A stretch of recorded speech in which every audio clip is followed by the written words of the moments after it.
प्रिय दर्शकों, नमस्कार। एक बार फिर से उपस्थित हूँ आप सबके सामने विश्लेषण जन्म कुंडली का इस कार्यक्रम के अंतर्गत। आज जो आपके सामने कुंडली लेकर के आया हूँ, ये कुंडली आई है मेरे पास प्रयागराज उत्तर प्रदेश से। शुरू करते हैं आज का कार्यक्रम। कहीं नहीं जाना है, बिल्कुल बन के रहिएगा।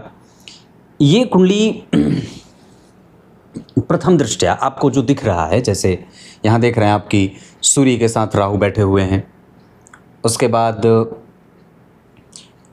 केतु और मंगल बैठे हुए हैं चतुर्थ स्थान को घेर करके। हालांकि फिर भी यहाँ कोई पापकर्त्री नहीं है। गुरु द्वितीय भाव में अकेले बैठे हैं, उस पे दो शुभ ग्रह चंद्रमा और बुध का प्रभाव है। लग्न कुंडली के तृतीय भाव के स्वामी यहाँ के लग्नेश बन गए और केंद्र खाली हो गया। ये गड़बड़ है, ये ठीक नहीं है। और यहाँ के अष्टमेश जा करके लग्नेश बन रहे हैं, ये ठीक नहीं है। इसका अर्थ क्या है, पहले इसको समझते हैं कि केंद्र में जो राशियां बनी हैं वो स्थिर प्रकृति की राशि बनी है। नवांश कुंडली के केंद्र में जो राशि बनी है वो चर प्रकृति की कुंडली बनी है।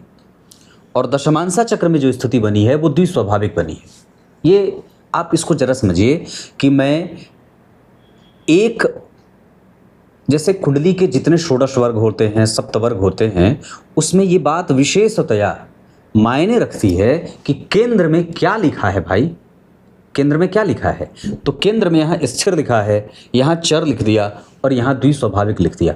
मतलब कुंडली बदल रही है, स्टेटस मेंटेन नहीं है। नौकरी मिल भी जाएगी तो परेशानी आएगी और व्यक्ति इंक्वायरी में जाएगा, क्योंकि राहु और सूर्य अभी वर्तमान में इनके ऊपर इंक्वायरी है। तो ये क्यों है? सूर्य नीच के और वो भी राहु के संग। गुरु के ऊपर अष्टम भाव में बैठे हैं चंद्रमा और बुध। तो अष्टम भाव में वैसे चंद्रमा बुध उतने भी बुरे नहीं होते, अष्टम भाव के चंद्रमा बुध अच्छे होते हैं, क्योंकि चंद्रमा को तो अष्टम का दोष लगता नहीं है। पर सामान्यतया बुध भी बैठे हैं तो स्वग्रही बैठे हैं। इस गुरु के ऊपर भी किसी पापग्रह का कोई प्रभाव नहीं है, बहुत अच्छी बात है। पर कुंडली की कमजोरी यहाँ एकमात्र ये कि केंद्र में जो राशियां बन रही हैं विभिन्न वर्ग चार्ट में, वो बदल रही हैं और उसका बदलना ठीक नहीं होता है। हम लोगों को ये लगता है कि कुंडली के ग्रह जो बैठे हैं वो यहाँ बैठ करके इस तरीके का परिणाम कर रहे हैं, यहाँ बैठे हैं तो ऐसा फल देंगे, जबकि ये बहुत ही सुपरफिशियल बात होती है। सुपरफिशियल मतलब ये है कि आपने कुछ नहीं जाना कुंडली को और सिर्फ इस तथ्य को बता करके या ऐसा सोच करके कि कुंडली में सूर्य नीच के बैठे हैं तो ऐसा फल करेंगे। उसके पीछे 1000 मैकेनिज्म कुंडली को उस सूर्य के नीच होने का फल जो सूर्य देंगे, उसके पीछे 1000 मैकेनिज्म पहले काम कर चुका होता है। वो तो प्रोडक्ट होता है, सूर्य नीच के हैं, ये प्रोडक्ट है। ये आपके फलादेश का एक बेस पॉइंट होता है कि आप यहाँ पे सूर्य को नीच का हुआ देख रहे हैं। उसके पीछे कितने सारे प्रक्रम चले हैं, जिसमें सबसे प्रमुख होता है जातक की कुंडली का पंचांग, जिससे मैं आपका परिचय करा रहा हूँ। जन्म होता है कार्तिक माह में। कार्तिक माह में जन्मे लोग थोड़े से प्रवृत्ति में कुख्यात तो नहीं होते, पर सामान्यतः कभी कभी जिसको कहते हैं ना, ऐसे कुछ मति भ्रम या मति के कमज़ोर होने से प्रभावित होकर के, या कई बार जल्दबाजीपन, दिमाग न लगाना, आंखें खुली हैं पर फिर भी दिखाई नहीं दे रहा, ऐसा, इस वजह से कई बार इन्हें शठतापूर्ण व्यवहार करने वाला बना देते हैं। दक्षिणायन में शनि मंगल राहु केतु का मैंने तो बहुत सारी कुंडलियाँ देखी, यूट्यूब पे विश्लेषण किया है मैंने, और मैंने हर बार ये बात समझी है, भगवान की कृपा से ये जो कुंडली विश्लेषण है, अगर ये व्यक्ति जिनकी कुंडली मैं देख रहा हूँ, अगर ये मुझे रोज़ मैसेज नहीं करते कि पंडित जी मेरी कुंडली का वीडियो बना दीजिए, तो अभी इनको शायद 2 महीने इंतज़ार और करने पड़ते। तो आप लोगों का विश्वास मुझ पे इतना कि कुंडली विश्लेषण वीडियो वाली भरी पड़ी है और अगले 3, 4, 5 महीने तो कोई स्लॉट खाली नहीं है, सारे भरे हैं, पर उसी में जल्दीबाजी आगे पीछे करके बनाया जाता है। तो उसमें एक बात आई, मैंने क्या बात देखी कि जितने भी दक्षिणायन वाले लोग आए हैं, जितनी भी कुंडलियां जो दक्षिणायन में जन्मी हैं, उनके जीवन में एक परेशानी का माहौल रहा है। उस व्यक्ति ने कभी ऐसा नहीं कहा है कि आप पंडित जी जो बताना है बता दीजिए, या मुझे कोई परेशानी नहीं है, ऐसा उसने कभी नहीं कहा है। दक्षिणायन वालों के पास समस्या रहती है। क्यों रहती है? क्योंकि शनि मंगल राहु केतु आदि जो ग्रह होते हैं वो कई बार एग्रेशन के साथ परिणाम करते हैं। मतलब वो विष की भांति फैल जाते हैं, या कई बार ऐसा होता है कि उनके जीवन में विपरीत स्थितियां बनती हैं, उनके जीवन में चुनौतियों का सामना उनको करना पड़ता है। जन्म हुआ है शनिवार को, ये अवस्था और गड़बड़ है। शनिवार को जो लोग जन्मे होते हैं, सिद्धांत कहता है शास्त्र का कि वार के अधिपति अगर शनिदेव या मंगलदेव ऐसा बनते हैं, दो ग्रह पापक, तो क्या होगा कि व्यक्ति उदासीन होता है या कई बार असंतोषी प्रवृत्ति का होता है। तो शनिवार के जन्मे होने का प्रभाव ऐसा रहता है कि व्यक्ति को चाहे कितना भी मिल जाए, वो ऐन वक्त पे आकर के अपनी नाराजगी प्रकट कर देता है। कृष्ण पक्ष के त्रयोदशी, अब एक चीज है, बेसिकली कृष्ण पक्ष के जो जन्मे लोग होते हैं उनको संतति वगैरह में कोई दिक्कत नहीं होती, पर सामान्यतया कृष्ण पक्ष के त्रयोदशी के चंद्रमा आपके जीवन में अगर नौकरी किसी तरीके से रगड़ करके आप ले भी लेते हैं तो उसमें वो किसी तरीके से परेशानी डालने का काम करते हैं, और वो नहीं चाहते हैं कि आपकी नौकरी लगातार बनी रहे। वो चाहते हैं कि आपकी नौकरी छूटी जाए। वो नौकरी पे कुछ कर दें, व्यवसाय पे कुछ कर दें, नियमित दिनचर्या पे कुछ ऐसा प्रभाव डाल दें, कुछ स्वास्थ्य में ऐसी परेशानी डाल दें जिसके कारण व्यक्ति चाह करके भी पूरे मानसिक शांति के साथ अपना काम नहीं कर पाता है। इस अवस्था के लिए व्यक्ति को अपने भोलेनाथ की पूजा करनी चाहिए, शिव जी की पूजा करिए। मन को शांत रखने के लिए मंदिर का दर्शन करिए, मंदिर धोइए, शिव जी को एक लोटा जल अर्पित करिए। अगर हो सके तो काला तिल, दूध और जल, ये तीनों अर्पित करें मिला करके। इसके साथ साथ शिव जी को शहद, चंदन सफ़ेद, अष्टगंध, केसर, ये सब चीज़ें एक साथ मिला करके अर्पित करने की आवश्यकता है। भगवान पे लेप बढ़ाएं। क्लियर होगा। और जन्म हुआ है कृष्ण पक्ष की त्रयोदशी, तो मैंने क्या बात कही कि नियमित दिनचर्या एक जैसी नहीं है। मतलब व्यक्ति की जो दिनचर्या है वो लगातार 6 बजे 7 बजे वाली नहीं है। वो अगर कितना भी कोशिश कर रहा है फिर भी उसका दिन एक जैसा बिल्कुल ही सिम्टम में नहीं है, बदल रहा है। वो मन बुद्धि चित्त व्यथित है। कई बार व्यक्ति जो होता है वो कठोर निर्णय लेने वाला, कड़वा बोल देने वाला, जिद्दी, और कई बार मतलब मित्र को शत्रु बना लेने वाला भी होता है। बेचैन और बेपरवाह भी कई बार होता है। लापरवाही भी टूट टूट करके भरी रहती है। तो ये कुंडली अगर मैं एक शब्द में कहूँ लापरवाही, तो उसमें जरा भी कोई दो राय नहीं है, क्योंकि लापरवाही है। और वैसा इसलिए क्योंकि कृष्ण पक्ष के त्रयोदशी के चंद्रमा जो व्यक्ति को अंतिम एकदम बिल्कुल, इसे क्षण चंद्रमा कहते हैं। क्षण चंद्रमा का अर्थ है कि व्यक्ति का मन शांत नहीं है, उसमें लगातार ज्वार भाटा बने हुए हैं। व्यक्ति मन बुद्धि चित्त से एक जैसा नहीं है, वो व्यग्र मानसिकता के साथ अपना काम कर रहा है। प्राणायाम, गाय की सेवा, गाय के गोबर का चौका लगा करके उस पर बैठ करके गुरु मंत्र का जप, और जितनी जल्दी हो सके अपने आप को गुरु दीक्षा से युक्त करें। आगे बढ़ के बात करेंगे हस्त नक्षत्र। ये वस्तुतः चंद्रमा का नक्षत्र होता है, पर इसके स्वामी देवता जो होते हैं वो सूर्य होते हैं। इस वजह से व्यक्ति को ओम सवित्रे नमः, सविता सूर्य को कहा गया है, तो ओम सवित्रे नमः इस मंत्र का जप करना चाहिए। साथ ही साथ अगर हो सके तो ऐसे लोगों को कपास की जड़ अगर हो सके तो अपने गले में धारण करें, या चौटली की जड़, घास होती है, उसकी भी जड़ आप गले में धारण कर सकते हैं। ओम सवित्रे नमः इस मंत्र का नियमित रूप से जप हमेशा मन में चलता रहे। वैधृति योग, गर कर्ण, वैश्य वर्ण और देवगण, ये ठीक है, ये व्यक्ति को बैलेंस कर देता है। और वैश्य वर्ण के कारण कई बार यहाँ पे व्यक्ति अपने जीवन को संतुलन, बिगड़ी हुई बात को अपनी बुद्धिमत्ता से, अपने तर्क से, अपने ज्ञान से, अपनी चीज़ों से, मतलब वो कई बार सामने वाले को रिफ्रेश करता है और अपनी बात स्वीकारता है कि हाँ मैंने गलती की, मुझसे गलती हो गई, या जैसा भी है ऐसी चीज़ें। हालांकि कोई बहुत बड़े नुकसान का योग आपकी कुंडली में नहीं होगा, क्योंकि जन्म कुंडली में लग्न के अधिपति जा करके, देखिए मैं जब बोर्ड बनाता हूँ तो जरूर कुछ ना कुछ छूटता है। ये शाप है, यहाँ पे शनिदेव छूट गए हैं। नौकरी के घर में बैठे हैं शनिदेव, लग्नेश होकर के नौकरी के घर में बैठे हैं, जहां के स्वामी चंद्रमा विपरीत स्थिति बना रहे हैं। हालांकि 12वें भाव के स्वामी होकर के शनिदेव को यहाँ 12वें भाव का दोष भी लगेगा, और नौकरी भाव में बैठे हैं, शत्रु की राशि में बैठे हैं। इस वजह से हालांकि तात्कालिक मैत्री में मैत्रिक पूर्ण व्यवहार है, शत्रुता नहीं है।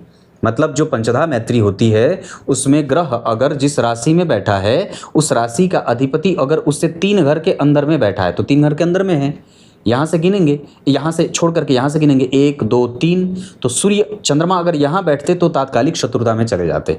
लेकिन शनि से तीसरे ही घर में बैठे हैं, इस वजह से यहाँ चंद्रमा और शनि की आपस में मैत्री होगी और यहाँ पे शनि व्यक्ति को नौकरी देने वाला बना रहे हैं। मतलब व्यक्ति को जो नौकरी मिली है वो शनि के कारण मिली है और गुरु की उच्च दृष्टि के कारण मिली है। और नौकरी का प्रधान जो बेस बना वो द्वितीय भाव में स्वग्रही गुरु, जब द्वितीय भाव का स्वामी जब द्वितीय भाव में बलवान होकर बैठ जाए, क्योंकि द्वितीय भाव बलवान है, ये रेगुलर व्यक्ति को पैसा देगा। और इस आधार पर ही व्यक्ति के ऊपर चाहे नौकरी पर कितना ही लंबी तलवार लटक जाए फिर भी वो नौकरी जाएगी नहीं, क्योंकि चंद्रमा और बुध द्वितीय भाव को देख रहे हैं। तो वापस व्यक्ति को जीवन में जो लगातार एक धन आने वाला है, वो सरकारी नौकरी से लगातार धन आता है तो वो गुरु के कारण आपको मिलता रहेगा। मतलब व्यक्ति सरकारी नौकरी में सुरक्षित है। ये जो इंक्वायरी या फिर अपने से बड़े लोगों का जो प्रभाव होता है वो इस नीच के सूर्य और राहु के कारण है। हालांकि यहाँ पे जो इस भाव के स्वामी हैं वो परिवर्तन के साथ बैठे हुए हैं, इस वजह से देर से ही सही पर व्यक्ति का पक्ष जागृत होता है, लोग उस पर विश्वास करते हैं।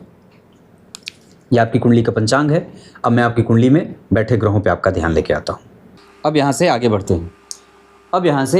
हैं और सबसे पहले बात करते हैं इनकी कुंडली में विभिन्न ग्रहों की स्थितियाँ।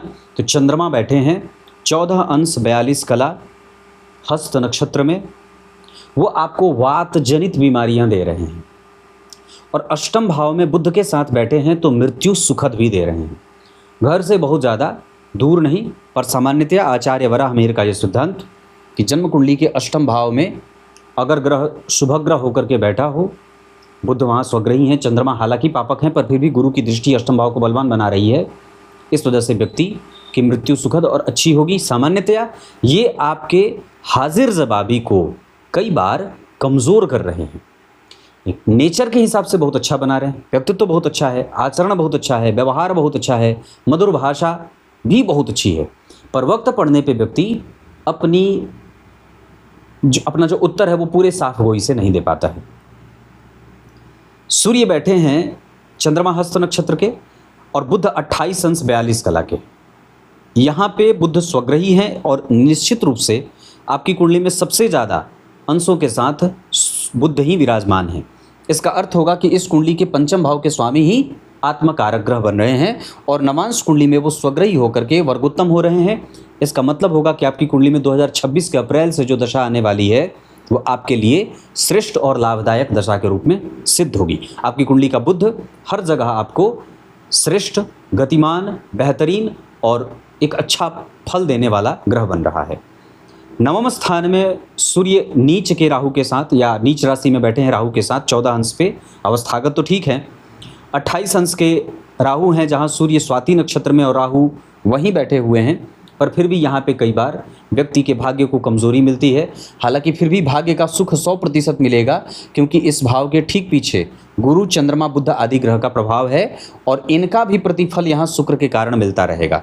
पर बुध के ऊपर शनि और चंद्रमा के ऊपर जो शनि का प्रभाव आ रहा है वो कई बार थोड़ी बहुत कमज़ोरी या परिस्थितियों को लंबा खींच देना, परेशानियों को लंबा खींच देना, ऐसा वाला एक नेगेटिव प्रभाव दे रहे हैं।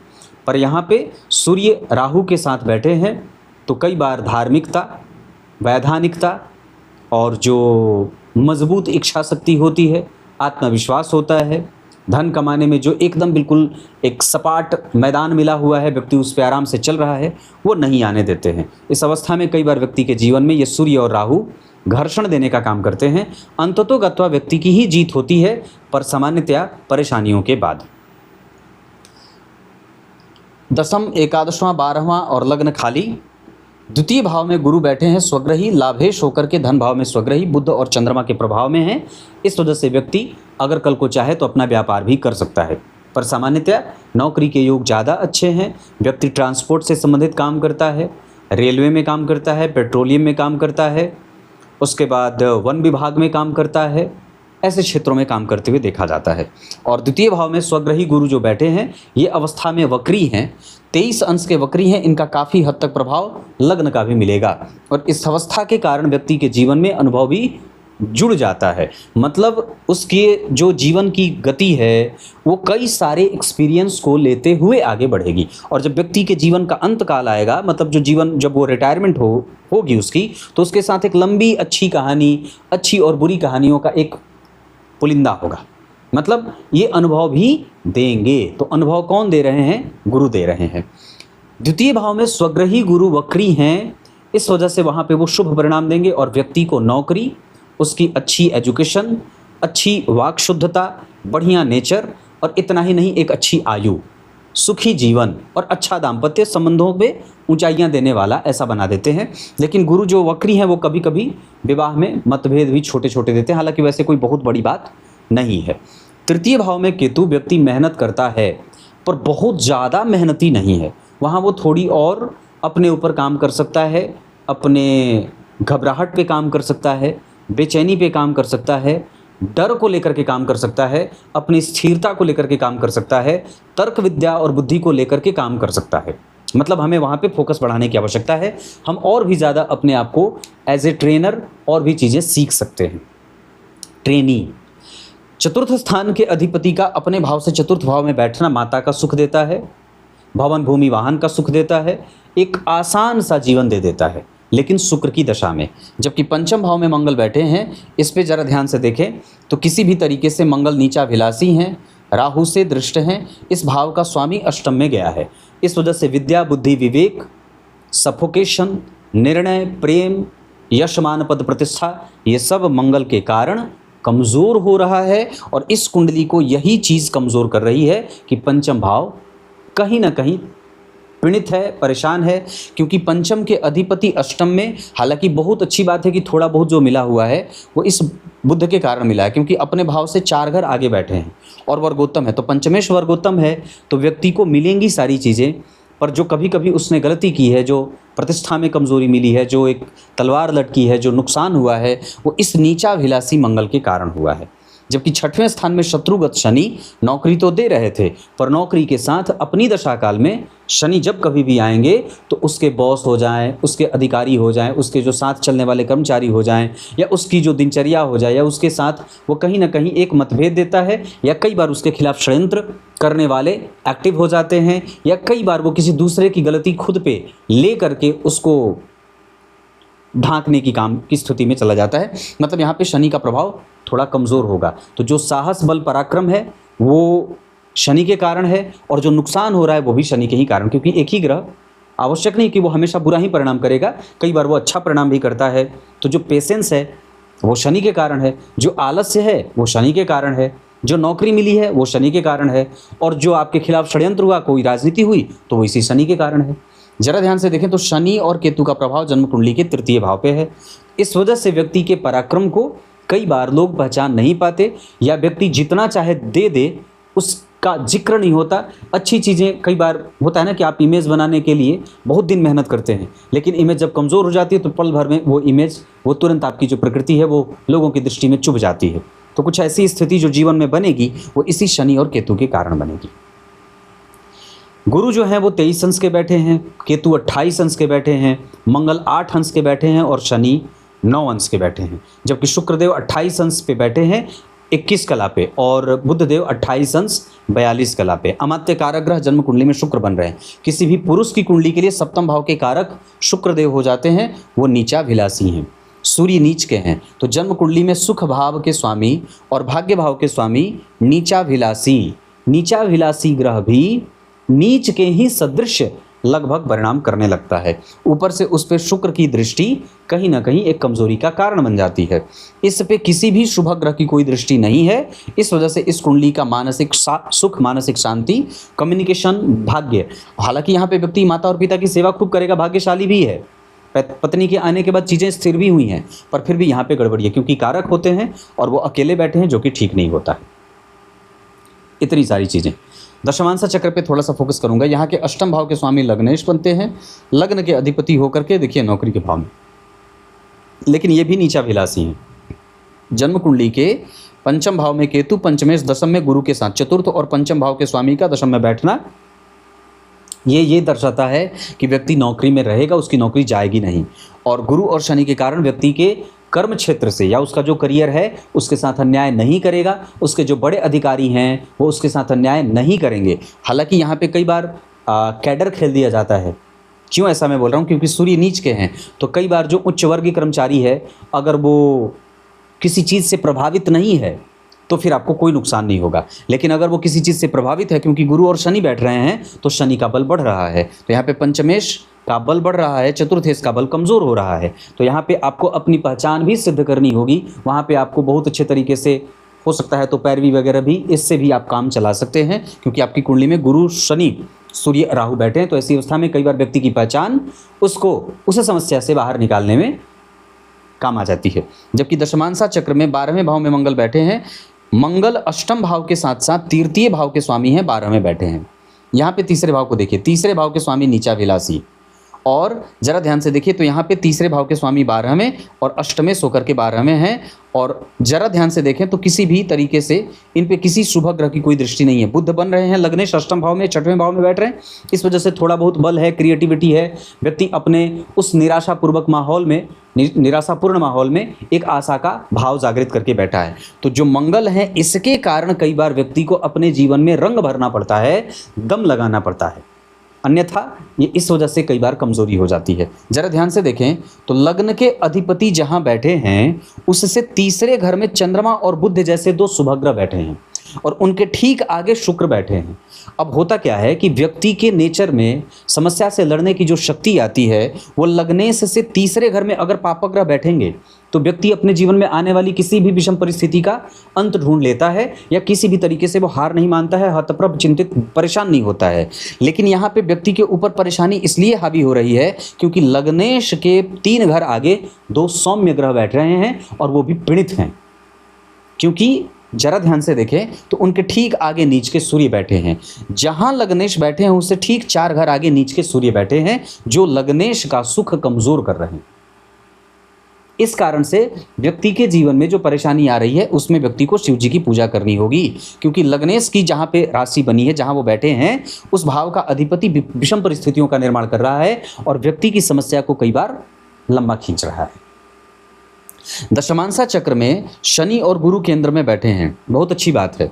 और बहुत अच्छी बात है कि जन्म कुंडली में लाभ भाव के स्वामी लग्न में बैठे हैं, गुरु और चंद्रमा दोनों केंद्र में हैं। उसके बाद शनि भी जन्म कुंडली में पंचमेश होकर के बैठे हैं। इसका अर्थ होगा कि व्यक्ति का कारोबार, उसकी नौकरी परेशान करने वाली तो है लेकिन जाने वाली नहीं है।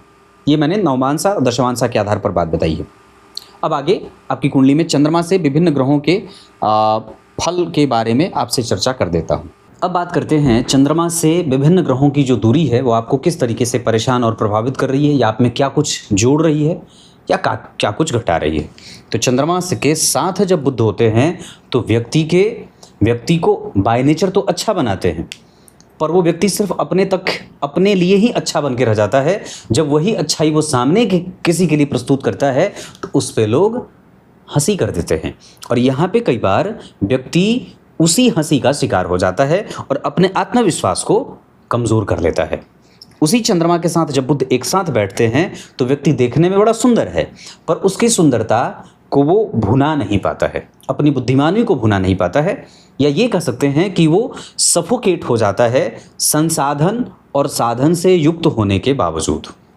उसी चंद्रमा से दूसरे घर में जो सूर्य बैठे हैं, जरा ध्यान से देखिए, ये आचार्य का सिद्धांत कि चंद्रमा चाहे कितने बड़े राजयोग कारक या राजयोग बनाने वाले ग्रह क्यों न होते हों, जब कभी भी वो चंद्रमा सूर्य से आगे पीछे या सूर्य चंद्रमा से आगे पीछे हो जाते हैं तो कई बार ये व्यक्ति के वक्त पड़ने पर निर्णय लेने की क्षमता को कमज़ोर और प्रभावित कर देते हैं। इस अवस्था के कारण यहाँ पे आप कुपित हो गए, परेशान हो गए, और वही स्थिति फिर चंद्रमा से सूर्य, क्योंकि ये जब आमने सामने या निकट आप आसपास होते हैं तो कई बार ये राजयोगों को भंग कर देते हैं, जिसके कारण व्यक्ति के जीवन में जो सकारात्मक तथ्य बनता है, सकारात्मक प्रभाव बनते हैं, वो खुल करके सामने प्रकट नहीं हो पाते हैं।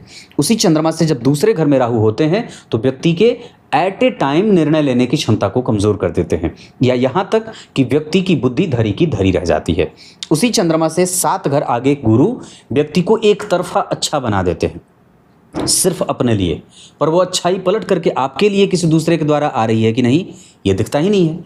उसी चंद्रमा से जब 8 घर आगे केतु बैठते हैं तो व्यक्ति को दूरदृष्टिता देते हैं, या फिर ये कह सकते हैं कि व्यक्ति धर्मशास्त्र में पारंगत होता है, रुचि रहती है उसकी ज्योतिष जैसे विषयों में, उसके साथ दवाइयों में, उसके साथ विज्ञान में, तथ्यों में, दर्शन में। ये जो रुचि पैदा होती है वो इसी चंद्रमा और केतु के कारण होती है। आमतौर पे आप सिर्फ ग्रहों को देख रहे हैं, लेकिन इसके पीछे मैंने क्या बात कही थी कि इतना पीछे मैकेनिज्म होता है, पंचांग काम करता है, ग्रहों के आपस के बीच के संबंध काम करते हैं, एक दूसरे पे दृष्टि काम करती है, युतियाँ काम करती हैं, तब जाकर के व्यक्ति की दशाएं या कुंडली उसको ऐसे प्रभावित करती है। उसी चंद्रमा से 10 घर आगे जो मंगल होते हैं वो व्यक्ति के अपने गलती के कारण, उस व्यक्ति की गलती के कारण उसका दंश उसका परिवार झेलता रहता है। उसी चंद्रमा से 11वें घर में जो शनि बैठे हैं वो व्यक्ति के निर्णय लेने की क्षमता को कमज़ोर कर रहे हैं, या कई बार उसके जो ऑटो इम्यून जिससे वो लड़ता है समाज में, लोगों से, विपरीत परिस्थितियों से, उस पे वो कई बार प्रश्न चिन्ह लगा देते हैं। उसी चंद्रमा से 12वें घर में शुक्र सांसारिक सुख देते हैं, व्यय अच्छा रखते हैं, मन को शांत करने का साहस देने का एक मात्र ग्रह बच जाता है। ये बात, इतनी सारी चीज़ें। अब ज़रा ध्यान से देखें तो इस कुंडली में मारक पे एक बार चर्चा कर दूं तो कुंभ लग्न की कुंडली के लिए 12वें भाव के स्वामी होकर के शनिदेव को मारक दोष भी लगेगा, क्योंकि वो 12वें भाव के भी स्वामी हैं और अष्टम भाव की तरफ उनकी दृष्टि है। तो जन्म कुंडली में कुंभ लग्न ये स्थिर प्रकृति की राशि है। स्थिर राशि के लिए 11वां भाव बाधक होता है। अब यहाँ के स्वामी, यहाँ पे तो कोई ग्रह बैठा नहीं, तो जन्म कुंडली में जब कभी भी सप्तम या अष्टम से शनि का संबंध बनेगा तो ये कई बार मारक भी हो जाते हैं। इसका अर्थ होगा कि इस कुंडली के लिए शनि मारक भी होंगे, क्योंकि 12वें भाव के स्वामी हैं और अष्टम भाव की तरफ देख रहे हैं, 6वें भाव में बैठे हैं। तो अब क्या होगा कि व्यक्ति की निरंतरता प्रभावित होगी और जो उसका डेली रूटीन था वो शनि के आने के साथ डेली रूटीन प्रभावित होगा। मतलब कई बार व्यक्ति को हटा दिया जाए, छांट दिया जाए, कह दिया जाए जाओ तुम इतने दिन तक ना मत आओ, ऑफिस में काम मत करो। तो इस तरीके की जो विपरीत परिस्थिति बनती है वो इसी शनि के कारण है। अब जरा ध्यान से सोचिए, तो जन्म कुंडली का प्रधान मालिक ही आपकी कुंडली का मारक बन रहा है। मारक मतलब जान से मारना नहीं होता, आपकी परिस्थितियों से आपको दूर ले जा करके खड़ा कर देना है। अब आप देख रहे हैं कि सारी चीज़ें आपके विपक्ष में, आपके विरोध में जा रही हैं, पर फिर भी आप कुछ बोल नहीं पा रहे हैं। तो ऐसी स्थितियां शनि दे रहे हैं। जबकि होना क्या था कि वो आपके व्यक्तित्व को विकास करने वाले ग्रह बन रहे थे, आपके व्यक्तित्व को वो सामने रख रहे थे, पर सामान्यतया वो अब खुद ही कटघरे में खड़े हो गए। तो कटघरे में खड़े हो गए और आपके मन को देख लिया, आपकी बुद्धिमत्ता, आपके इंटेलिजेंस को देख लिया, तो अब वो वहाँ आपके मन बुद्धि चित्त को भी मार रहे हैं और साथ ही साथ आपके इंटेलिजेंस और तर्क क्षमता के साथ साथ निर्णय लेने की क्षमता को भी मार रहे हैं। ऐसा है। दूसरा, जन्म कुंडली के दूसरे भाव में गुरु बैठे हैं, बहुत ध्यान से समझिएगा, और वहां पे किसी शुभ ग्रह की कोई दृष्टि नहीं है, लेकिन 2 शुभ ग्रह बड़े अच्छे होते हैं जो चंद्रमा और बुध हैं, वो देख रहे हैं, पर अष्टम भाव से देख रहे हैं। तो अब क्या होगा कि गुरु को मारक दोष सबसे ज़्यादा लगता है, उसके बाद शुक्र को लगता है, उसके बाद बुध को लगता है, उसके बाद चंद्रमा को लगता है। तो गुरु सबसे प्रधान मारक इस कुंडली के हो जाएंगे। कुंभ लग्न की कुंडली के लिए 11वें भाव के स्वामी होकर के दूसरे भाव में दूसरे भाव के स्वामी होकर के बैठे हैं, जहाँ एक तरफ आपको वो समस्या को समझने की शक्ति दे रहे हैं पर कुछ भी ना कर पाए ऐसी स्थिति, जैसे पंगु बना दे। लेकिन ये गुरु आपकी कुंडली के मारक बनेंगे, मतलब प्रधान मारक ग्रह आपकी कुंडली का मारक बनेगा। उसके बाद शनि बनेंगे, तीसरे नंबर पे बुध और चंद्रमा के साथ शुक्र बनेंगे। क्योंकि सप्तम भाव में शुक्र बैठे हैं तो ये शुक्र कम होंगे, क्योंकि यहाँ पे केतु की दृष्टि है। तो शुक्र कब मारक काम करेंगे? जब शुक्र के साथ साथ केतु की अंतर्दशा चलेगी या केतु की अंतर्दशा में शुक्र प्रत्यंतर में आएंगे। लेकिन शनि कब मारेंगे? तो शनि की महादशा में चंद्रमा का अंतर, बुध का अंतर और साथ ही साथ गुरु का अंतर इस कुंडली को मारक दशा में लेके जाने वाला होगा और व्यक्ति को मारने का काम करेगा। तो ये मारक ग्रह की बात हो गई। उसके बाद आपकी कुंडली के सप्तम भाव पे केतु का भी प्रभाव है, शुक्र भी देख रहे हैं, इस भाव के स्वामी नीच के हैं। मतलब कई बार व्यक्ति को दिनचर्या पे फोकस बढ़ाने की आवश्यकता है, पति पत्नी के बीच में कम्युनिकेशन गैप ना हो, इसका ध्यान रखना है, और जितना ज़्यादा हो सके हम किसी दूसरे को ज्ञान नहीं देंगे, क्योंकि अब आपको कोई सुनेगा नहीं। क्योंकि कई बार होता है कि व्यक्ति ऐसी गलतियां कर चुका होता है जहां वो बार बार अपनी गलती पाटने की कोशिश करता है या बार बार अपने आप को सिद्ध करना चाहता है या बताना चाहता है कि देखो वो मुझसे गलती ऐसे ही हुई थी, या कई बार ऐसी चीज़ें जीवन में हो जाती हैं। तो ये इसी के कारण हो। तो प्रधानतया आपने विभिन्न ग्रहों से दूरी समझी चंद्रमा की, उसके बाद मारक ग्रह को समझ लिया। तो मारक कौन कौन बने गए? सबसे पहले गुरु, उसके बाद शनि, तीसरे नंबर पे बुध, चौथे नंबर पे चंद्रमा, और अंतिम में आपकी कुंडली में चंद्रमा बुध से पहले शुक्र भी बनेंगे, और शुक्र लेकिन सहायक उसमें केतु जब आएंगे तब ऐसा जाकर के होगा। एक बात और होगा, जन्म कुंडली के सप्तम भाव के स्वामी नीच के हैं, राहु के संपर्क में हैं। ये कई बार पत्नी को संदेह करने वाला या पत्नी को बीमार बना देने वाला, या कई बार व्यक्ति अल्सर से पीड़ित हो जाए, घर में किसी न किसी को पेट की समस्या बनी रहे। और इस भाव के ठीक पीछे शनि बैठे हैं शत्रु की राशि में। इस अवस्था में कई बार पत्नी के कारण भी जीवन में विषम परिस्थितियों का निर्माण हो सकता है। जरा ध्यान से देखें, यहाँ पे बुध शनि के साथ अगर बैठे हैं तो इस भाव में शनि भी वर्गोत्तम है और बुध भी वर्गोत्तम है, दोनों ही ग्रह वर्गोत्तम है। तो लग्न कुंडली में इस बात की पुष्टि हो रही है, नवांश चक्र में थोड़ी कमजोरी है, उसकी मजबूती है। यहाँ पे कमजोरी हो रही थी, यहाँ पे मजबूती हो रही है, क्योंकि बुध और शनि दोनों वर्गोत्तम होके बैठे हैं। शनि भाव से वर्गोत्तम और बुध राशि से वर्गोत्तम। वस्तुतः दोनों तो मित्र ही होते हैं, तो विवाह भाव के ठीक पीछे बुध और शनि बैठे हैं, ये अच्छी बात है। पर गड़बड़ी क्या है कि केंद्र खाली है। संबंध ऊंचा क्यों बढ़ेगा, आगे क्यों जाएगा, एक लॉन्जिविटी क्यों मिलेगी, क्योंकि चंद्रमा बहुत अच्छे बैठे हैं। यहाँ पे एक व्यक्ति को सुंदर दाम्पत्य मिलता दिख रहा है, लेकिन यहाँ जो विवाह में जब कभी भी घर्षण होगा या विवाह के कारण विवाह के बाद जब कभी घर्षण होगा तो उसमें आपकी कुंडली के केंद्र के खाली होने को कहेंगे। यहाँ पे गुरु सूर्य के साथ बैठे हैं, जो संतान को भाग्यशाली, संतति के आने के बाद भाग्य का उदय, संतति के भाग्य से व्यक्ति का भाग्य उदय होता है। संतति चरित्रवान होती है, तकनीकी समझ रखने वाली होती है और आपसे ज्यादा साहसी भी होती है। क्लियर है?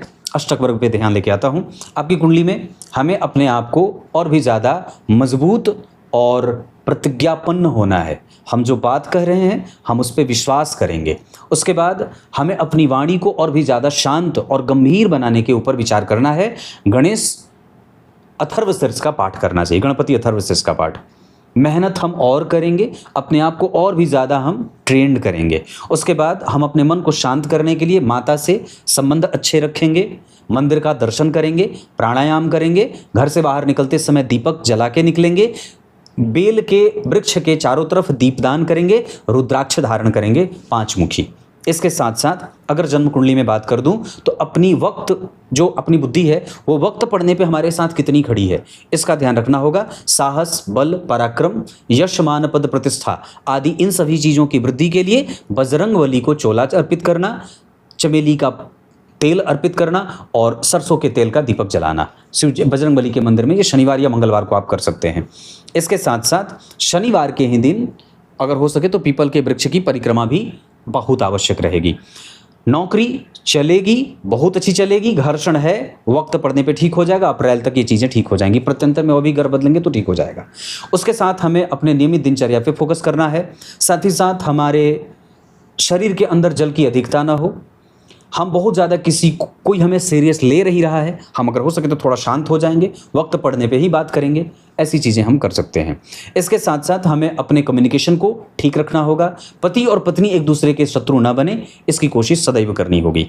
सामाजिकता इस कुंडली की बनी है। पिता का यश, पिता की प्रतिष्ठा, पिता के लिए जातक स्वयं भी भाग्यशाली रहा है, क्योंकि दशम स्थान के अधिपति पंचम भाव में बैठे हैं। इससे बढ़िया कुछ नहीं होता है। थोड़ी कमजोरी इस वजह से है क्योंकि नीचा विलासी हो रहा है, इस वजह से कारोबार में कभी कभी परेशानी आ जाती है। हालांकि जो स्थिति इस कुंडली में प्राप्त होने को लेकर के है वो ओवरऑल ठीक ठाक मैं देख रहा हूं। अब यहां से मैं थोड़ी सी चर्चा इस कुंडली के नक्षत्रों पे कर दूं। तो जैसे बुध जो हैं वो कन्या राशि में बैठे हैं चित्रा नक्षत्र में, और चंद्रमा जो हैं वो 14 अंश के हैं हस्त नक्षत्र में बैठे हैं। तो बुध की राशि हो गई चंद्रमा को, और हस्त नक्षत्र बुध का नक्षत्र। तो बुध और चंद्रमा का ये जो प्रभाव होता है ये कई बार जातक के जो इसका विकिरणीय प्रभाव होता है वो उतना एक्टिव नहीं होता, या ये कह सकते हैं कि ये जातक की सुरक्षा करने वाला नहीं होता है ना। तो इस हिसाब से मैं आपको जो बात कहूँगा कि चंद्रमा और बुध का प्रभाव इस कुंडली के लिए कई बार यहाँ जो चंद्रमा का प्रभाव है और यहाँ जो कन्या राशि है ये जातक के जीवन में विषम परिस्थितियों का निर्माण करने वाली भी हो जाती है। इसलिए जातक को बहुत सतर्क होकर के रहने की आवश्यकता है। पेट में अधिक गैस न बने और जल की बीमारी, जलोदर है ना, और अल्सर, पाइल्स वगैरह ऐसी स्थितियां कई बार अष्टम भाव के चंद्रमा दे देते हैं। या रक्त के अंदर, शरीर के अंदर जो है वो रक्त प्रवाह बाधित होता है, पाचन तंत्र बाधित होता है, ऐसी स्थितियां देखने को मिलती हैं। इस कुंडली में केंद्र में खाली शुक्र बैठे हैं। केंद्र में सारे ग्रह भरे पड़े तो कोई परिस्थिति नहीं होती है, अंदर से बल व्यक्ति के पास रहता है। लेकिन चूंकि एकमात्र ग्रह शुक्र बैठे हैं और इस कारण से व्यक्ति के जीवन में, और शुक्र से गुरु भी कोई ऐसे संबंध में है नहीं, सूर्य भी नीच के ही हो जा रहे हैं, चंद्रमा भी अष्टम में चले जा रहे हैं, तो कहीं ना कहीं एक स्थिति कमजोरी वाली बन रही है। नक्षत्रों के आधार पर सूर्य जो है वो व्यक्ति को, उसके पास बल है, ज्ञान है, सुख है, पर फिर भी आत्मविश्वास की कमजोरी है। चंद्रमा के कारण व्यक्ति जो है वो रुग्णता धारण किए हुए है। मंगल जो है वो जन्म कुंडली में व्यक्ति को जल्दबाजीपन की प्रवृत्ति, गलत निर्णय और जल्दबाजी में अपना काम नुकसान करना, क्योंकि ये नीचाभिलाषी हैं। ये बात मैंने बहुत बार कही है कि मंगल अगर नीचाभिलाषी हो, राहु केतु का संपर्क होता हो, तो व्यक्ति को जल्दबाजी से निर्णय नहीं लेना चाहिए और बिल्कुल स्थिर रहना चाहिए, वक्त का इंतजार करना चाहिए। उसके बाद बुध जो है वो जन्म कुंडली में चित्रा नक्षत्र में बैठ करके मंगल और बुध का संबंध जैसे देखें तो चौथे 10वें का बन रहा है। तो इस हिसाब से ये व्यक्ति को समाज में वक्त आने पे उसकी जो डिग्निटी है वो मेंटेन हो जाती है, वो कर लेता है वापस, वो उसे भरपाई उसकी कर लेता है। देवगुरु बृहस्पति बुद्धिमान बना रहे हैं रेवती नक्षत्र में बैठ करके, हालांकि वहाँ पे वो अंतिम नक्षत्र में हैं, इस वजह से कई बार उनको अपने आप को सिद्ध करना पड़ता है। देवगुरु बृहस्पति द्वितीय भाव में अकेले हैं, इस कारण से कई बार व्यक्ति को धन जो रोक करके रखना चाहिए वो रोक करके रखने से ज़्यादा कई बार नुकसान हो जाता है। और उसके बाद शुक्र जो है वो जन्म कुंडली में जिस स्थिति में बैठे हैं उसके आधार पर आपको फैशन वाला, वक्त के हिसाब से बदलने वाला शुक्र और बुध इस कुंडली में शनिदेव लगभग अच्छे परिणाम करते हुए नजर आ रहे हैं। शनिदेव जो हैं जन्म कुंडली में अपने नक्षत्र के बैठे हैं, गुरु से दृष्ट हैं, तो घबराने की कोई बात नहीं है। हालांकि सामान्यतया जो घर्षण है वो मिला करके दे ही रहे हैं। यहाँ भी लग्नेश छठे भाव में, यहाँ भी लग्नेश छठे भाव में थे, यहाँ भी लग्नेश जो है वो जन्म कुंडली में मंगल है, यहाँ की तो खैर बात ही अलग है। तो यहाँ पे जो स्थिति बन रही है वो कई बार व्यक्ति के जीवन में कोई काम एक बार में नहीं होगा, 2 बार 3 बार 4 बार आपको मेहनत करना होगा, तब जाकर के व्यक्ति को ऐसी स्थिति मिलती है। अंक के आधार पर आपकी कुंडली के लिए 2 और 9 अंक अच्छा रहेगा।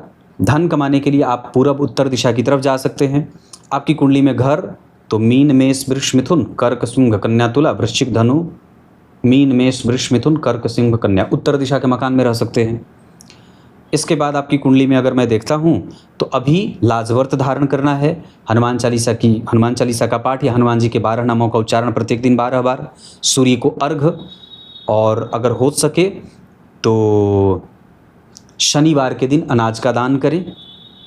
चावल ही अनाज होता है, मुख्यतया अनाज चावल ही है, गेहूँ दान नहीं होता, आटा दान नहीं होता है, तो चावल ही दान करना चाहिए। ये इतनी सारी चीज़ें हैं। और नक्षत्र के आधार पर आर्द्रा, पुष्य, हस्त, विशाखा और उसके साथ साथ रोहिणी, ये नक्षत्र किसी भी काम को करने के लिए अच्छे रहेंगे। अंक 2 और 9 बताया। राशियां जिनसे आप मैत्री कर सकते हैं मिथुन, तुला और धनु वाली हो सकती हैं। शत्रुता न करें मेष, सिंह और मकर वालों से। कोई भी शुभ कार्य करना हो आप शुक्र के साथ गुरु, शनि और बुध की दशा का इस्तेमाल कर सकते हैं, जबकि आपको सावधान रहना होगा केतु, चंद्रमा और कई बार सूर्य या राहु, ये सब आपको कई बार परेशान कर सकते हैं।